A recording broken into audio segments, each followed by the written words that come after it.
said we have the e-prayers, you know. The prayers go out and we ask for prayers on the internet.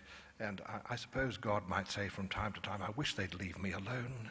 Yes, you know, kind of it's the daylight is gone in New Zealand, but the prayers are still coming in from London, they're coming in from Poland, they're coming in from wherever. So we never leave God alone. Now, I want to tell you, as John has already indicated, that the parents, Daniel and Melanie Scott, have with them their beautiful child, and they're going to tell you about the efficacy of prayer. And this is where little Maia Rose makes her public debut. And we have now the Scott family. Thank you.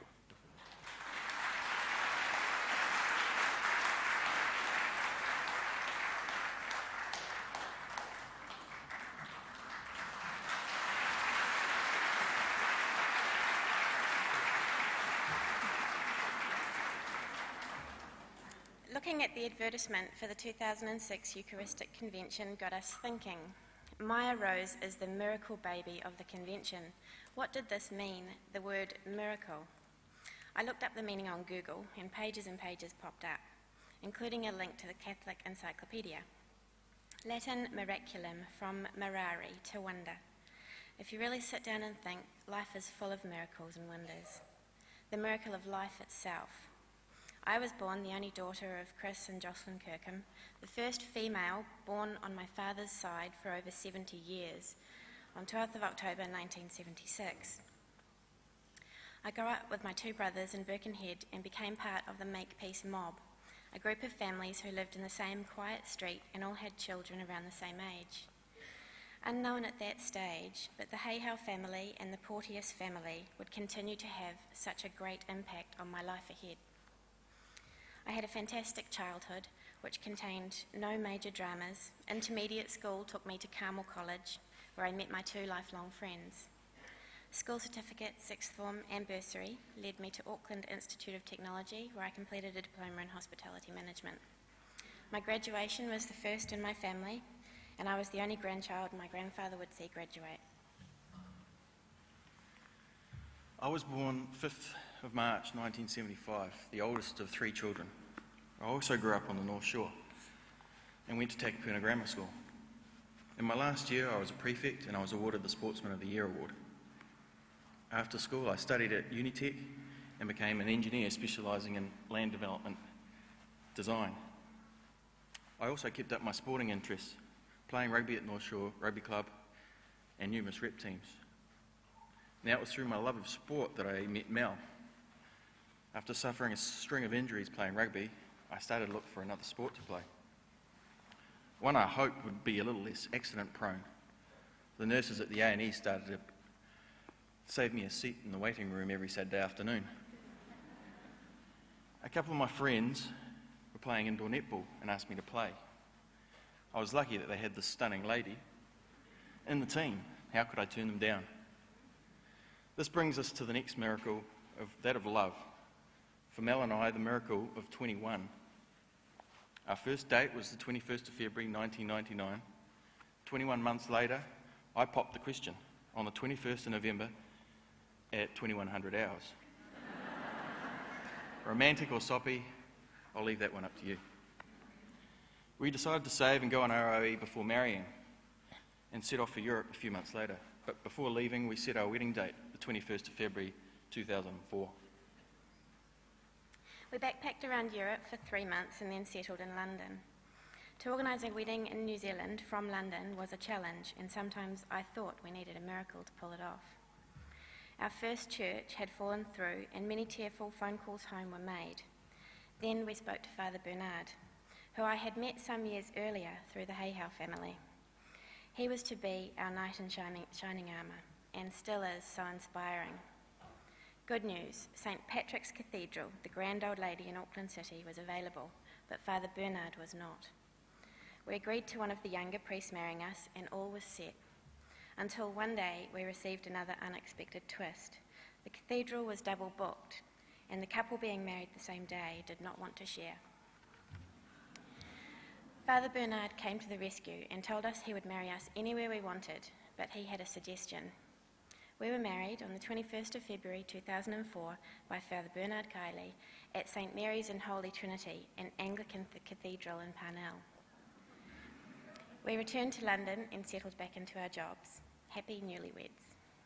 The last miracle is the reason we stand in front of you today, the miracle of new life. 8 months after we returned to London, we were blessed with the wonderful news. We were pregnant. A wee bundle of joy, due 23rd of June 2005. The first grandchild and great-grandchild on both sides of our family. Mel read a pregnancy guide to me about what was happening each week. It was also amazing. Everything is formed in the first 12 weeks of pregnancy. The first 16 weeks were exciting but also very difficult, as I had to watch my wife suffer with terrible morning sickness, and I could do nothing. However, Christmas came and the sickness disappeared. Just as we found out we were expecting, I was offered a job in New Zealand with relocation. It was such perfect timing for us. We returned home in March 2005 and began setting everything up for our new arrival. We bought our first home and moved in just 3 weeks before the due date. Everything was perfect, and now we were watching Mel grow and waiting in anticipation to meet whoever was growing inside of her. The due date came and went, and finally I was booked for an induction. However, we would not use it as I went into labour the night before. 33 hours of labour ended in an emergency C-section due to the baby being in distress. Maia Rose Scott was born, weighing 8 pound 4, on Sunday the 3rd of July 2005 at 7:02 a.m. She was checked over and given a clean bill of health, and we were both transferred to the ward. Sunday was full of visitors, so happy and wanting to welcome our precious wee girl to the world. That night, the midwife on duty took Maia from me so I could rest. During a routine nappy change, she realised all was not right. The next morning, a paediatrician came and gave us the bad news. Maia had an imperforate anus, or a plumbing problem, as we prefer to call it. While everything was forming in the first 12 weeks of pregnancy, one thing had not formed correctly. Maia was transferred to Starship Children's Hospital, and I was to recover at National Women's next door. The next 24 hours were crucial and so heartbreaking. As the doctors explained, that Maia's problem was often a symptom of a much larger and more critical problem, such as heart defects, spinal abnormalities, and many other such things. She was to undergo a series of tests, and this is when John Porteous sent out his first email, and your prayers began. John's words were a great solace to us. God's ways are not ours. Sometimes we struggle to understand why things happen. At the end of the day, we have to put everything into God's hands and trust Him to help us through the tough times. All the tests came back normal, which was such a relief. But we were advised that Maia had 3 operations ahead of her. The first would be done at just 11 days old. Due to large waiting lists at Starship, we were told not to expect the second op until Maia was around 3 months old, and the last at 6 to 8 months. The first op was completed and all went well. We were in hospital for 7 days, and as we were about to leave, many small things delayed us, thankfully. As we were walking out the door, the nurse stopped us. The surgeon wanted to talk to us. There was a cancellation on his theatre schedule the following morning, and if we stayed, he could do Maia's main operation. Tears were shed of joy and fear, all at the same time. Maia was only 17 days old and about to undergo her second major surgery. Our family and friends rallied around us, and the prayers continued. Everything went smoothly, and Maia took it all in a stride, recovering so quickly. She was discharged 6 days later, just in time for her christening, which was booked while Mel was still pregnant. On Sunday the 31st of July 2005 by Father Bernard at St Patrick's Cathedral. This time it was not double booked, and it had not been closed for restoration. At just 8 weeks of age, Maia had underwent her final operation, and we all waited and prayed that her plumbing would start working again, and she would be able to lead a normal and happy life. It did, and she had gone from strength to strength since those trying first 8 weeks. We had no idea what to expect when we were pregnant, but nobody can prepare themselves for a sick baby. Starship did such a wonderful job, and those nurses and doctors all have hearts of gold. We also realised how fortunate we were. So many kids were much worse off than Maia. I stayed in Starship with Maia when she was there and had many hours free for thinking.